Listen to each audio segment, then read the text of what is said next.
Hello and welcome to CU Sports Mag. I'm Allie Monroy. And I'm Erin Sullivan. We have an exceptionally special show today, and trust me, you'll want to stay tuned for the first of our many senior goodbyes at the conclusion of the show.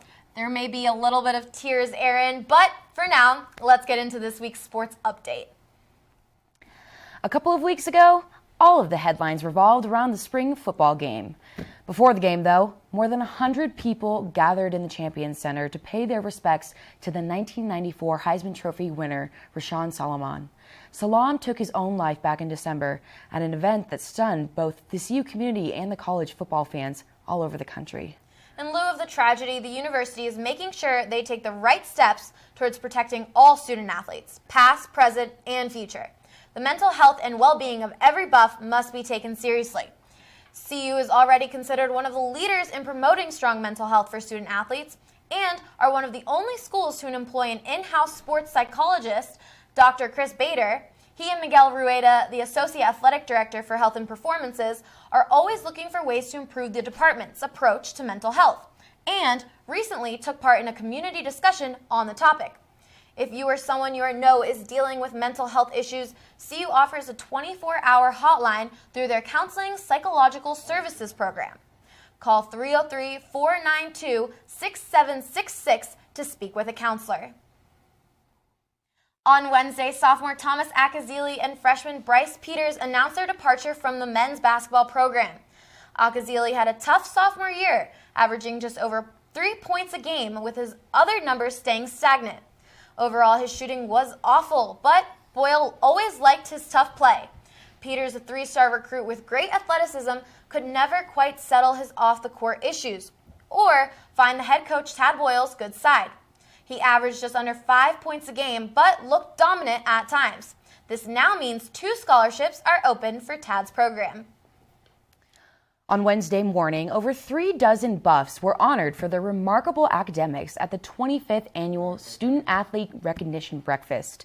An incredible 23 athletes hold 4.0 GPAs, which is nearly a school record. 4 Buffs were given the Scholar Athlete Award, which is presented to students with the highest grades in their respective classes. The women's cross-country team won Best GPA for 4th fall in a row, while the women's ski team won for the spring season. The volleyball team was honored for having the fastest rising GPA over the last 2 semesters. Great job to all the Buffs that were honored. This year, there were 4 recipients of the Sealberry Leadership Award, named after CU's legendary women's basketball coach. The honor is presented to the student athletes who most effectively inspire their team, the campus, and the community with their commitment, composure, and integrity. This year's recipients are senior football star Philip Lindsay, sophomore skier Peter Rystad, senior lacrosse player Molly Rovsar, and senior track and field runner Jaron Thomas. Congrats, Buff. The day we've all been hoping wouldn't come is finally here. The Colorado women's lacrosse team lost their first game, but their record is still 11-1, giving them one of the best records in the country. The loss was handed to them by the Stony Brook Seawolves last Friday night with a final score of 10-6. Despite the loss, junior Darby Kiernan was still able to achieve a game best on draw controls, coming out with 8. She also scored 3 of the 6 goals in the game. Senior Cassie Castanola led the team in scoring with 2 goals, the 8th game in a row that she's netted more than 2 goals in the game. Cassie and the Buffs will have the chance to return to their winning ways today against the Stanford Cardinal. It won't come easy, though, as the Buffs have lost each of their last 6 meetings with the Trees. But with the momentum the team carried throughout most of the season, hopefully they can rally this afternoon. Prior to the game, the Buffs will be recognizing all 16 seniors on the team, each of which were part of CU's first recruiting class. That's right, it's senior day, your last chance to see the upstart Buffs, so be sure to go down to Kittredge Fields and support them if you're in Boulder. Following the loss to the Seawolves, the Buffs unfortunately dropped in the polls. The women went from 4th in the 5th in the Cascade Inside Lacrosse poll and in the Nike US Lacrosse Magazine poll. In the IWLCA coaches poll, the team has dropped from 4th to 6th. Maryland maintains the number 1 spot, followed by North Carolina, Florida, and Stony Brook in all 3 polls, with the coaches being the only poll that has Penn State ahead of the Buffaloes. Trivia is an important part of our culture. Some people devote their lives to it. They study and live for the thrill of a great brain teaser. And today, we honor those people. This week, we are asking you a question only the true football fans will get. The question is, how many students are currently on the CU football team? In honor of the sacred trivia culture, if you cheat, I will find you. Don't go anywhere. We will get you that answer later on in the show. We've got plenty more sports action coming up after the break. Stay tuned for our Sports Mag Athletes of the Week and multiple football updates, including a football star turned mountain man and this week's Buff Banner with Jack Stern. And after that, we've got all the latest on the track and fields team. Plus, we'll take a look at a new sporting trend that brings the heat from the field to your computer screen. That's right. We've explored the multi-million-dollar industry of esports.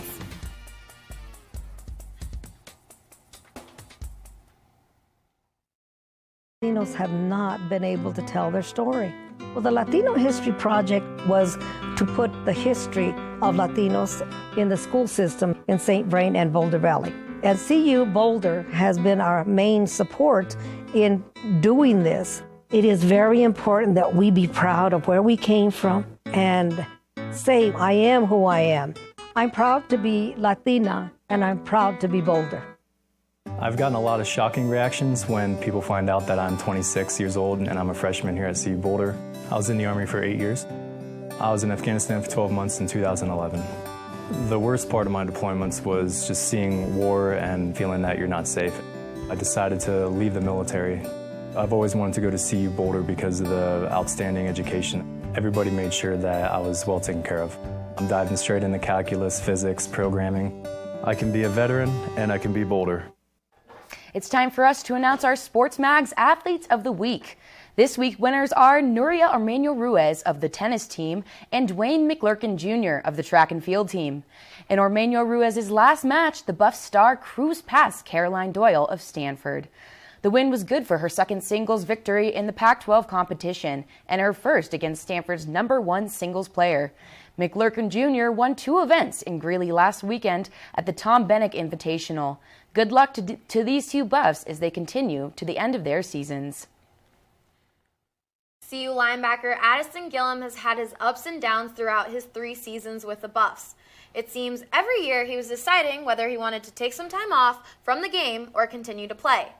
This year, his senior year, he chose to take a hike. Instead of joining his teammates on the gridiron, Gillum is hiking the 2,200-mile Appalachian Trail.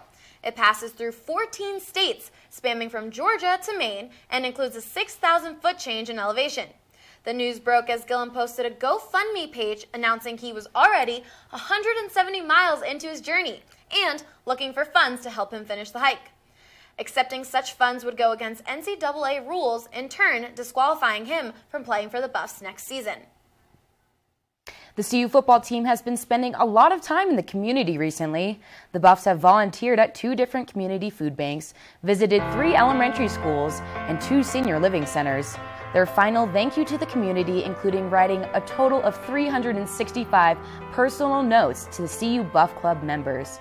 From packaging food for those less fortunate to encouraging kids to stay in school, the Buffs feel it is most important to give back to the people that continue to support them. The Buffs are clearly killing it off the field and giving back to the community that gives them so much every Saturday during the fall. But aren't you curious to know why the football team is going to kill it on the field next season? Our very own Jack Stern is in studio to let you know. Take it away, Jack. Hi, I'm Jack Stern with this week's edition of Buff Banner. Thursday, Colorado football released their annual notebook, taking a look at noteworthy stats from last season. One of the most reassuring stats for Buffs fans was that 285 out of the team's 289 completions last season were caught by receivers who will be returning next year.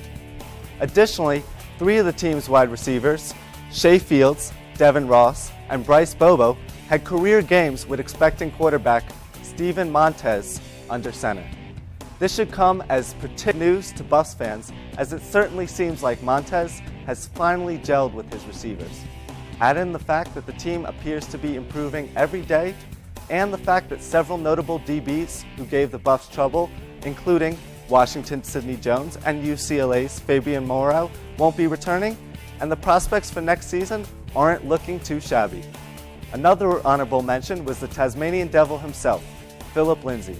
It was revealed that Lindsay ranks 9th among all active players in the NCAA with 4,195 total yards. Additionally, he's 800 yards shy of Colorado's all-purpose yard record, which is currently held by Rodney Stewart. With several fellow Pac-12 running backs heading to the NFL draft this year, in Stanford's Christian McCaffrey and Utah's Joe Williams, it certainly seems like Lindsay will be next up. Speaking of Lindsay, the offensive line, which Lindsay unselfishly brought with him to his press conference following the win against Arizona State, is bringing back 5 players who have started games with the team thus far. They are anchored by 2-time captain Jeremy Irwin and include Tim Lynott, Sam Cronsage, Jonathan Huckins, and Gerard Cow. With a team that has constantly preached the importance of good blocking up front and veteran experience, this could definitely be something that gives the Buffs a leg up. I'm Jack Stern with Buff Banner. Back to you guys at the desk. After a very successful indoor track season, Danny Jones is switching her focus to the outdoor season. After winning the national championship in the indoor distance medley relay and in the 3,000 meter last month, Jones is focused on the 1,500 this outdoor season. In the event, she has a personal best of 4 minutes and 13.44 seconds, 6th best in school history. Due to the quick turnaround, Jones is taking a brief break from competition and will likely not compete until the Stanford meet on April 21st. The Buffs traveled to Greeley last weekend for the Tom Benich Invitational and pretty much ran away with it. Dwayne McLurkin Jr. took top honors for the Buffs with 2 victories, one in the 200-meter and another in the 400-meter event. In the long jump, football star Isaiah Oliver took 2nd, while teammate Andrew Gazzoni finished right behind him in 3rd. The women also took home a victory of their own, with Delaney Hall winning the javelin. The Buffs will host the CU Invitational this weekend. That's right, Allie. The Buffs will return to Pottsville this weekend for the final meet of the season. Both men's and women's javelin, hammer throw, and triple jump are in progress as we speak. Tomorrow, we'll see shot put, discus, pole vault, and the rest of the field events starting at 11 a.m. The final event will be the women's 4x400 meter relay on Saturday at 3:10 p.m. 6 local teams, including Air Force and CSU, are in Boulder competing against the Buffs. Not all sports are played with dirt and sweat. Esports are growing in popularity and in capital. Millions of dollars in capital, actually. If you're interested in learning about this new phenomenon, then listen up. Our friend Austin Kopnatsky over at News Team Boulder investigates the world of online gaming. Take it away, Austin. Video games are an avenue for many people to escape from their everyday lives, but to some, this is their everyday lives. It sounds like a nightmare to most mothers out there, but it can be quite profitable. Dota 2, or Defense of the Ancients 2, is a competitive computer game that has taken a stronghold in the world of esports. The International's the big one, which is throwing out like $20-30 million, and then there's a bunch of smaller ones that are giving out like $1-3 million, but a lot of money. A lot of money indeed. In fact, last year the International Tournament had a total prize pool of nearly $21 million, and the winning team took home over $9 million. Winning tournaments isn't the only way to make money in the esports world, as many gamers will live stream what they play in hopes that their viewers will donate. Streaming platforms make it easy to broadcast what you're playing, whether you're using a console or a PC, and the more viewers you get, the better off you are.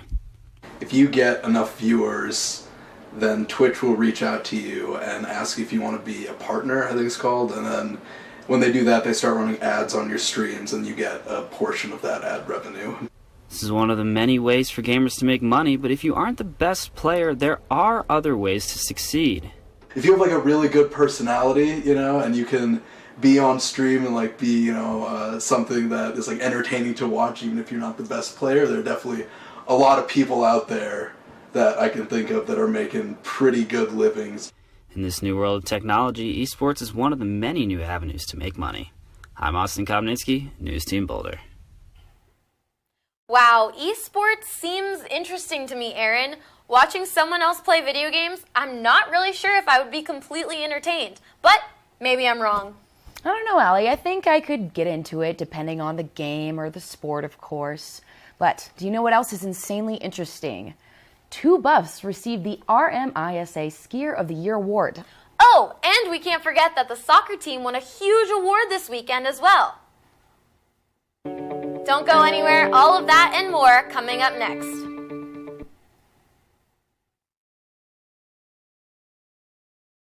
We the people. We the people. We the people of the United States. We're bringing in experts from CU Boulder Law School and introduces students to issues that are of national importance but have a tremendous impact on the small community of Ray. I think it really starts to develop those students into those informed citizens we would like them to become. Do ordain and establish this Constitution for the United States of America. You can be a high school in Ray, Colorado and still be Boulder. My biggest fear in life would be not amounting to anything. I decided I wanted to go to college because my parents never went. The pre-collegiate program connects students with mentors to ensure that students get into college and graduate. The best part about this program is the summer trips we take. The 2 weeks at CU, I've learned how stressful it is. That scares me, but in a way it does excite me. The biggest thing I've learned is just if you want to succeed, you have to be bold. Nearly 24 high school and youth club coaches visited Colorado's soccer practice on Wednesday. It was part of the National Soccer Coaches Association of America's Open Training Week. Head coach Danny Sanchez invited coaches from the area to participate in the event in Colorado's indoor practice facility. The Buffs conducted a full training session in front of the coaches, taking them through everything from warm-ups to skill session to team drills and even the cool down at the end. Sanchez is hopeful it can become an annual event after seeing the benefits for everyone involved. CU has announced the recipients of the Leadership Through Service Award. This year, it is presented to the women's soccer team. Danny Sanchez's squad not only strives in the classroom with a team GPA of a 3.4, but is also closely involved with the local Emergency Family Assistance Association. The team has aided the organization in performing several tasks to help those in need. Congrats, girls!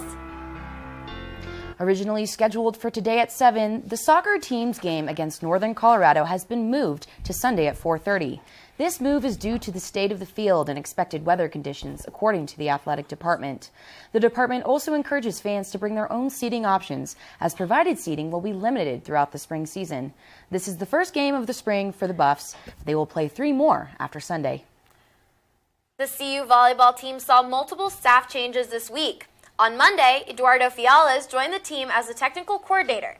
He will coordinate all film, video, and statistical analysis for the team. On Wednesday, Lee Mays was promoted to associated head coach. Mays, who also serves as the team's recruiting coordinator, is in his 2nd year with CU. The team will begin their spring schedule this Saturday with exhibition games against CSU and Northern Colorado.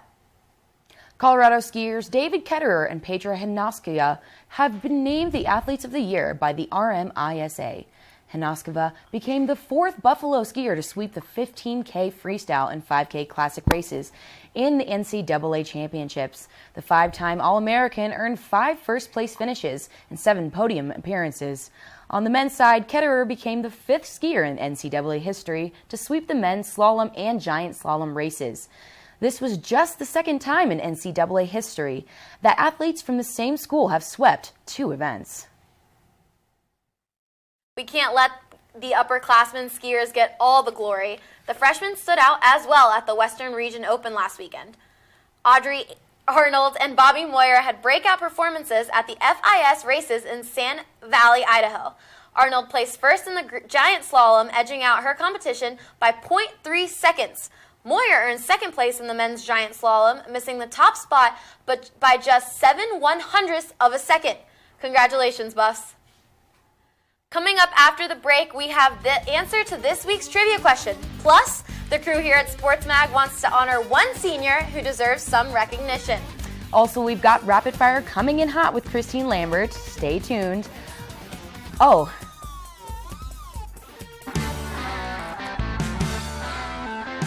this is a gross cucumber. Christy, that's a jalapeno. What? I have Rapid Fire up next. Oh no.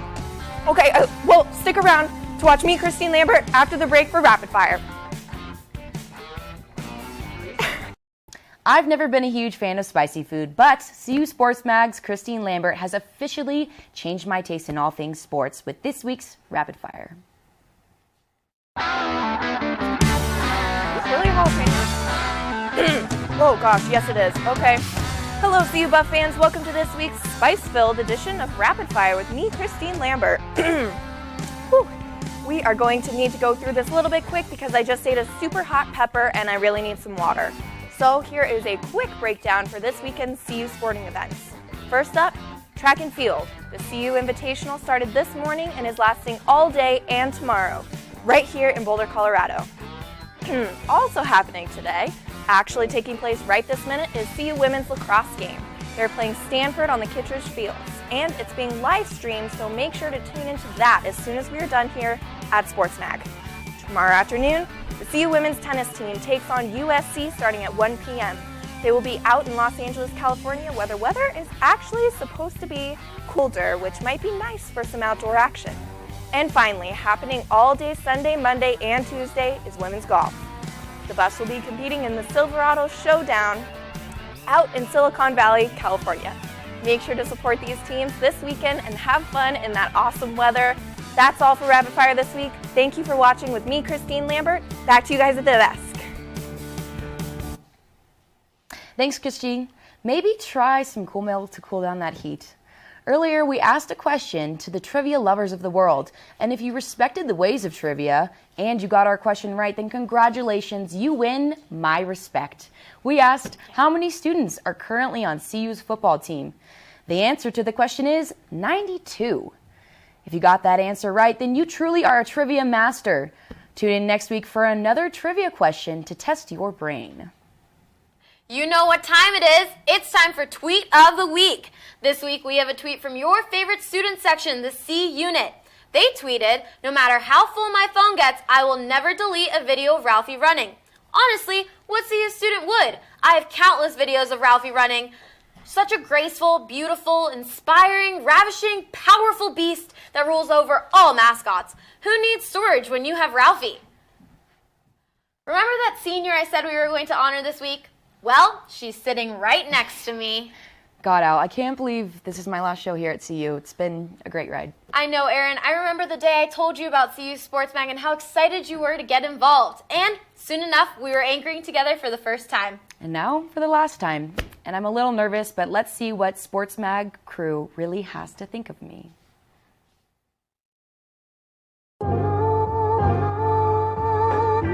Erin, I want to thank you for being a great friend during my time at Sports Mag. She was just so nice, and she was asking me questions and wanting to get to know me, and I just felt really welcomed. The first thing with Erin, I looked into her eyes and saw my soul, and she's also very hilarious. Erin, you are savage.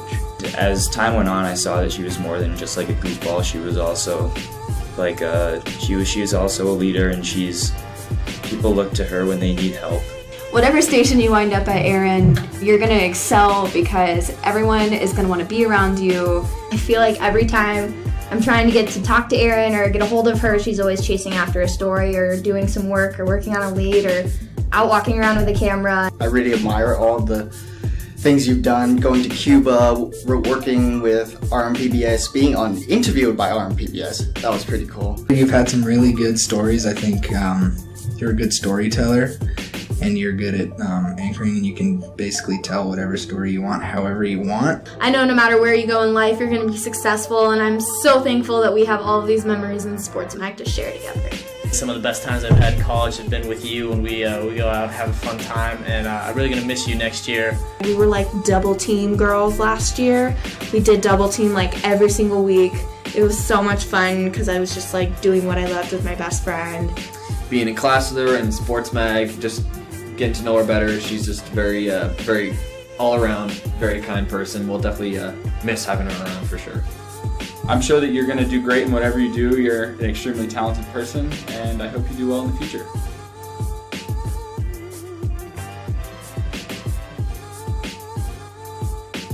I'm tearing up a little after that. Thank you so much to the wonderful Sports Mags group, and of course, my producer.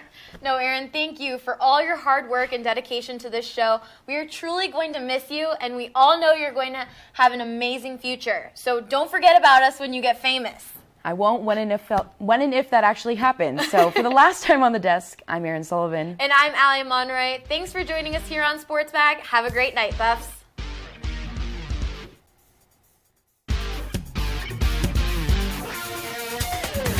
Yay, thank you.